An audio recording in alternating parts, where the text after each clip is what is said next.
É tudo imparcial, é tudo parcial. Se você chama uma mulher de gorda, é misoginia. Se uma mulher chama um homem de gordo, tá tudo bem. E todas as pessoas que eu falo que eu sou insignificante, elas sabem que elas estão erradas. Que se alguém precisa vir até mim para falar que eu sou um merda, que eu sou insignificante, a pessoa que está falando isso é. Odiadores sempre vão odiar. E o Breyer sempre vai ser alegria. Porque eu não sei até quando eu vou ficar no ar e é só o começo. Foi muito bom estar aqui. Gabriel Breyer, ele pode estar vivendo os últimos dias dele aqui na internet, tá? E dessa vez não é só mais uma polêmica, cancelamento ou hate, é algo bem maior. Nos últimos dias ele começou a perder contas, ter acesso bloqueado e, ao que tudo indica, pode estar sendo impedido até de criar novos perfis. Você ouviu certo, não é só derrubar a conta não, tá? É basicamente apagar o cara das plataformas. E aí, é claro, né, a coisa muda completamente de nível, porque você pode até discordar de tudo que ele fala, mas quando alguém começa a ser impedido simplesmente de existir nas redes sociais, aí a discussão já não é mais sobre opinião, né? É sobre censura mesmo. Bom, vamos entender o que realmente está acontecendo com o cara aí, né? Como que a situação chegou nesse ponto e se a gente está diante do fim de um dos nomes talvez mais polêmicos aí da internet brasileira. Eu sou o Marcelo Milos, depois da vinheta eu te conto.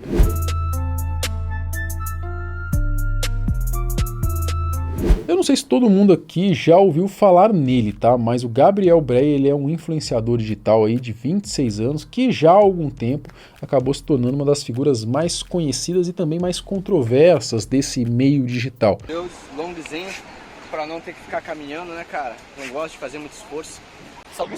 Ao longo dessa trajetória, a gente já viu, talvez, diversas versões dele surgirem, né? O Breyer, ele começou a ganhar relevância mais forte na internet por volta de 2021, 2022. Foi justamente nesse período que ele viralizou, principalmente no TikTok, né, com conteúdos voltados para estética, estilo de vida. Ele ficou conhecido justamente por meio que ostentar esse estilo de vida totalmente desregrado nas redes sociais, com festas, bebidas, mulheres. Com a sua ascensão aí como influenciador, em 2023 ele aproveitou, né, a sua imagem em alta e resolveu entrar em outro nicho, né, o de mentor de negócios. Naquele ano ele expandiu então a sua atuação na área de marketing e negócios digitais, onde compartilhava estratégias de lançamentos, vendas online e de como criar uma carreira no marketing digital. Com o passar do tempo, o conteúdo dele foi mudando de direção, acabou migrando também para esse nicho mais red pill, se a gente pode dizer assim, onde ele começou a dar mais conselhos sobre como os homens deveriam se comportar dentro de relacionamentos. Tu tá transando com camisinha com outra mina, até beta, tá ligado? Eu vejo dessa forma, tá ligado? Outra coisa também, a mina não querer tomar teu leite. Tá ligado? Aí eu vejo... É falta de respeito, mano. Que vergonha do caramba, velho. Imagina a mãe dele lá escutando isso, cara. Mesmo assim, né, ele disse que nunca concordou com esse rótulo, sempre negou fazer parte desse grupo, apesar de muita gente aí sempre dizer que ele é sim, aí, um criador de conteúdo red pill. Não, cara, nunca me considerei. Eu já fui no Redcast, mas em nenhum momento eu falei que eu era red pill. E também a vida que eu levo não condiz com nada do red pill. Entendeu? Algumas pessoas podem usar meus vídeos e me denominar como red pill, mas tá fora da realidade isso. A partir daí ele começa então a defender uma visão mais conservadora e até patriarcal, digamos assim, onde o homem assume o papel de provedor absoluto, enquanto a mulher fica mais voltada para a maternidade e para o cuidado do lar. Muita gente diz que ele acabou indo longe demais nesse discurso e que isso teria então contribuído para esse fim, né? Ou pelo menos para essa tentativa de derrubá-lo que a gente já vai ver. Um ponto curioso é que no fim de 2024 ele afirmou ter se convertido a Jesus Cristo, inclusive publicou um vídeo relatando toda essa experiência, dizendo que se arrependia bastante daquela fase inicial marcada por conteúdos ali com mulherada, festas, bebida e tudo mais. Mas o fato é que, como eu já comentei, já faz alguns anos que o Breyer ele vem focando bastante o conteúdo nessas ideias mais conservadoras, né? E ele fala disso aí sem filtro nenhum. Tanto que ele já chegou a ser chamado para participar de um desses debates, sabe, de 1 versus 30, no caso dele era um machista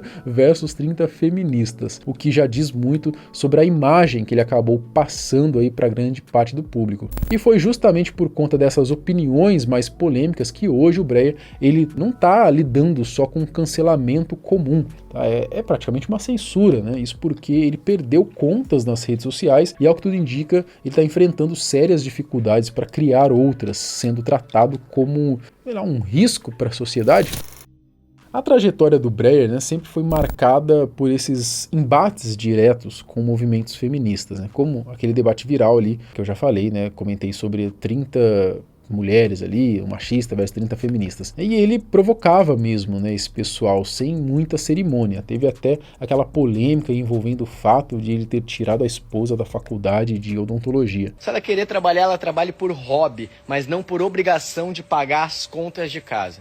Hoje, ela tem uma vida sensacional, que é uma vida de causar inveja em todas as mulheres que ficam reclamando de mim. Ela tem um cartão Black com limite de 100 mil reais para ela ir para o shopping, salão de beleza e ficar cada vez mais bonita. E eu não tenho medo de investir na minha mulher. Por quê? Porque quem usufrui sou eu. Quem passa o dia inteiro com ela sou eu. Quem vai estar velhinho ao lado dela sou eu. Então é uma honra investir na minha mulher. E justamente por conta dessas provocações com esse pessoal que ele frequentemente acabava perdendo contas nas redes sociais, geralmente por denúncias de misoginia. Só que, como a gente já sabe, hoje, né, esse tipo de questão passou a ser tratado com muito mais seriedade. E ele pode estar se tornando um dos primeiros influenciadores desse nicho Red Pill, né, apesar ele mesmo falar que não se considera né, a enfrentar consequências mais pesadas. Agora, nesse mês de abril, plataformas como Meta e TikTok intensificaram ainda mais as punições contra os perfis dele. E o pior de tudo, é o que parece, ele nem está conseguindo criar novas contas, nem mesmo utilizando o celular de outras pessoas. O que está acontecendo agora é que, diferente das suspensões anteriores, as plataformas passaram a usar um mecanismo chamado ID-Ban, que basicamente bloqueia o acesso com base no hardware e até em dados biométricos, tá? Impedindo que a mesma pessoa crie contas novas. E o ponto mais delicado entra na parte jurídica, porque a nova regulação traz então um conceito de responsabilidade solidária, ou seja, né, empresas, canais ou emissoras que contratarem ou derem espaço para alguém já banido, né, podem acabar sofrendo as mesmas punições, incluindo a derrubada das próprias contas por evasão de banimento. E agora a pressão começa a cair em cima do Google, já que o YouTube também mantém ativos alguns canais grandes ligados a esse tipo de movimento. Inclusive é por lá que o próprio Breyer tem usado aí para dar a versão dele sobre tudo isso, alegando, né, o que está sendo alvo ali de uma censura mesmo. Comece a reparar e leia todas as diretrizes das redes sociais e suas regras. E você verá que é proibido conteúdo sensual. E não é nem sexualizado, é sensual. O que seria um conteúdo sensual? Uma moça ou um rapaz saindo do mar e sensualizando. Esse conteúdo é considerado um conteúdo proibido. Uso de drogas, uso de armas, tudo que a gente vê livremente nas redes sociais. Então, o ódio, as leis, as regras são seletivas para algumas pessoas e para várias outras não. Me considero um misógino sendo casado e sendo pai de menino. Mas não considero misógino o MC Rian que chutou a mulher grávida. Não considero misógino o Felipe Ret, o MC Pose, entre vários outros artistas. Não considero misóginos os caras da Globo que emprestam a mulher para os outros comer. O Bruno Galhaço não é considerado misógino. Então a gente começa a perceber que a misoginia é seletiva. E eles escolhem algumas pessoas que são consideradas ameaças para a sociedade.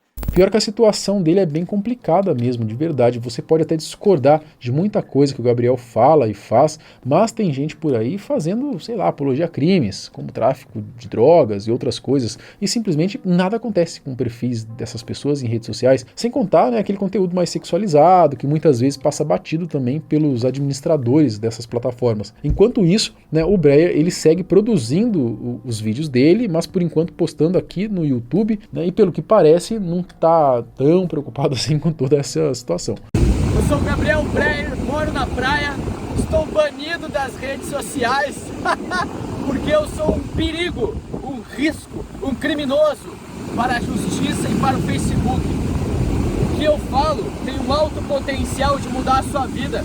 Olha a vida do homem, o cara mora na praia, tem como ser triste? Você acha que eu vou ser igual o Felca, depressivo, viciado em Rivotril?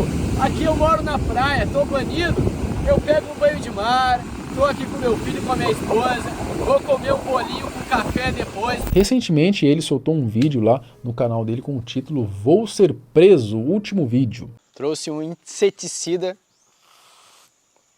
contra feminista. Eu sou o Gabriel Breyer, o cara mais insignificante do Brasil atualmente. É o que dizem, Mas será que alguém tão insignificante seria banido de todas as redes sociais? Será que alguém tão insignificante seria visto como um perigo para a sociedade? Será que alguém tão insignificante seria criticado, zombado, zoado, xingado?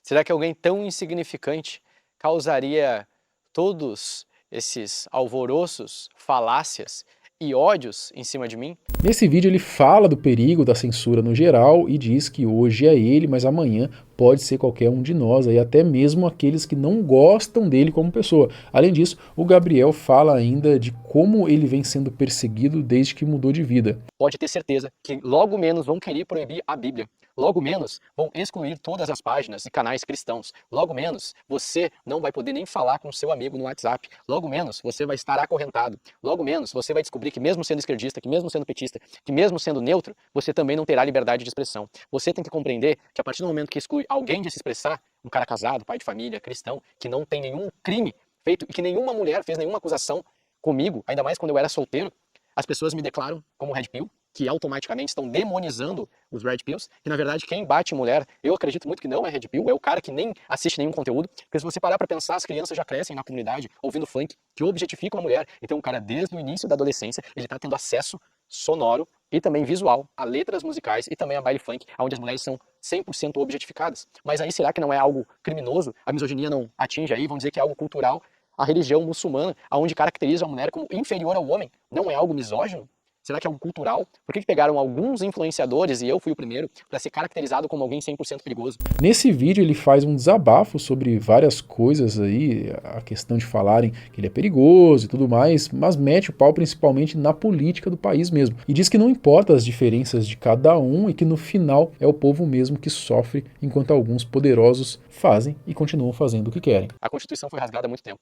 O Brasil é um país maravilhoso, mas é massacrado a todo momento por leis e governantes que deturpam não somente a Constituição, não somente as leis, mas a ética, a moral, as virtudes, os valores, os princípios. E quem sofre somos nós. Porque mesmo você sendo de esquerda, sendo ateu, sendo muçulmano, sendo macumbeiro, seja lá a forma como você se declara, aqui no Brasil tá todo mundo no mesmo saco. Tá todo mundo sendo chicoteado. E ninguém percebeu ainda que eles fingem estar a favor da gente, quando na verdade estão todos contra nós. Bom, além disso, o Gabriel comenta bastante sobre essa tal lei da misoginia, fala aquilo que já comentamos em outro vídeo aqui, né, que é tudo muito aberto, subjetivo, tudo muito amplo, enquanto isso os homens que ficam aí de mãos atadas. Até porque não existe nenhuma lei, nenhum deputado ou senador que protege os homens. É tudo imparcial, é tudo parcial. Se você chama uma mulher de gorda, é misoginia. Se uma mulher chama um homem de gordo, tá tudo bem. Se um homem chama uma mulher de feia, é misoginia. Se um homem chama uma mulher de feia, se uma mulher chama um homem de feia, tá tudo bem. Mas se um homem chama uma mulher de gorda, é um grande problema. Se um homem chama uma mulher de baixa, é misoginia. Se uma mulher chama um homem de baixo e careca, não é problema nenhum. A misoginia, ela é um crime declarado que ninguém sabe explicar. Subjetivo, assim como o discurso de ódio, que também ninguém sabe explicar. Me explica o que é discurso de ódio. Ninguém sabe explicar. Ah, você tá sendo odiador do gordo. Eu nunca fui. Tanto que eu consegui fazer o máximo de pessoas obesas emagrecerem através das mensagens do discurso.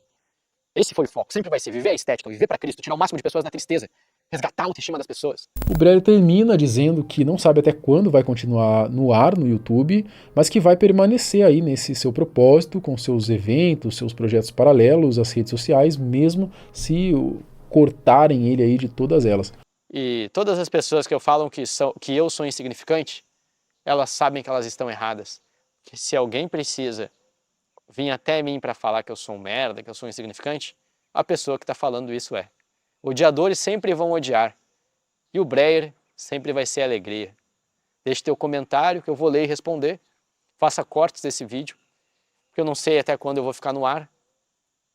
E é só o começo. Foi muito bom estar aqui. E aí, o que você acha disso tudo? Porque, sinceramente, pra mim soa bem absurdo o que estão tentando fazer com ele, né? E olha que eu nem sou fã do cara, pra falar a real, né? Mas ainda assim, não dá pra concordar com a ideia de calar alguém, por mais merda que essa pessoa possa falar. Tá? Agora eu quero saber de você, né? Até onde isso é uma punição justa? E em que ponto começa a virar censura, de fato, né? Comenta aqui embaixo o que você acha disso tudo. Até o próximo vídeo. Tchau.